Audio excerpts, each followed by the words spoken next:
भारत दौरे पर आए रूसी राष्ट्रपति व्लादिमीर पुतिन ने साफ कर दिया कि रूस भारत को तेल की आपूर्ति लगातार करता रहेगा। उधर पीएम नरेंद्र मोदी ने भी दोहराया कि भारत और रूस की दोस्ती ध्रुव तारे जैसी अडिग रही है। भारत दौरे पर आए रूसी प्रतिनिधिमंडल के साथ भारत सरकार ने 19 समझौते किए, मगर कोई डिफेंस डील नहीं हुई जिसके कयास लगाए जा रहे थे। भारत रूस के बीच शिप बिल्डिंग, सिविल न्यूक्लियर ऊर्जा और क्रिटिकल मिनरल्स पर समझौते और एमओयू साइन किए गए। कितना खास रहा पुतिन का 30 घंटे का यह भारत दौरा, देखिए इस रिपोर्ट में।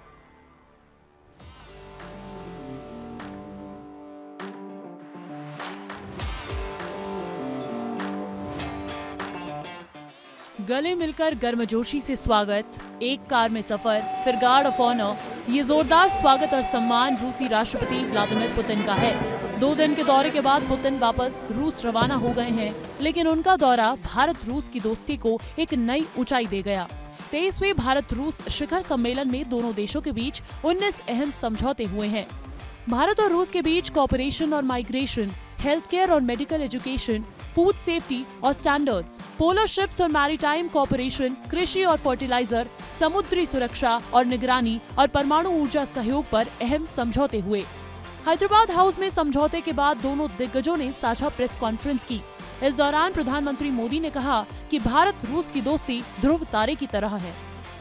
पिछले 8 दशकों में विश्व में अनेक उतार चढ़ाव आए हैं।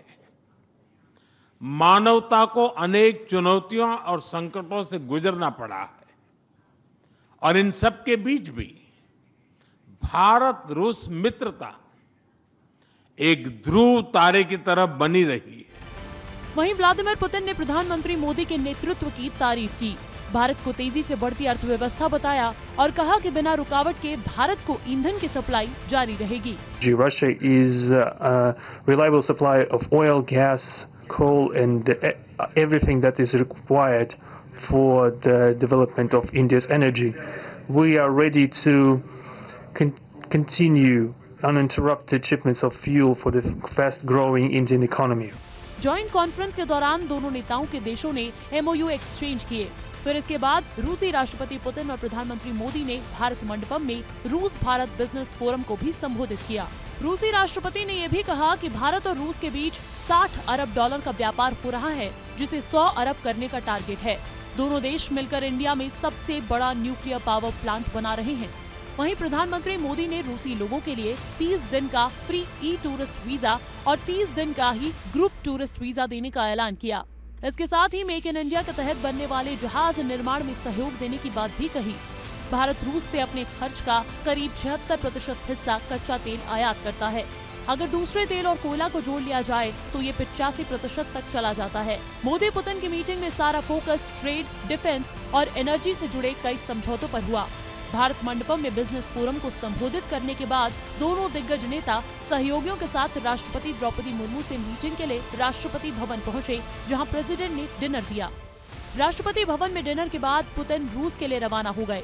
पूरी दुनिया की नजरें पुतिन के भारत दौरे पर टिकी रही। खासकर अमेरिका और यूरोपियन यूनियन से जुड़े देश तो एक मौके का आकलन करते हुए दिखाई दिए। टैरिफ के जाल में भारत को धकेलने वाले अमेरिका में मोदी पुतिन की बैठक से हलचल है।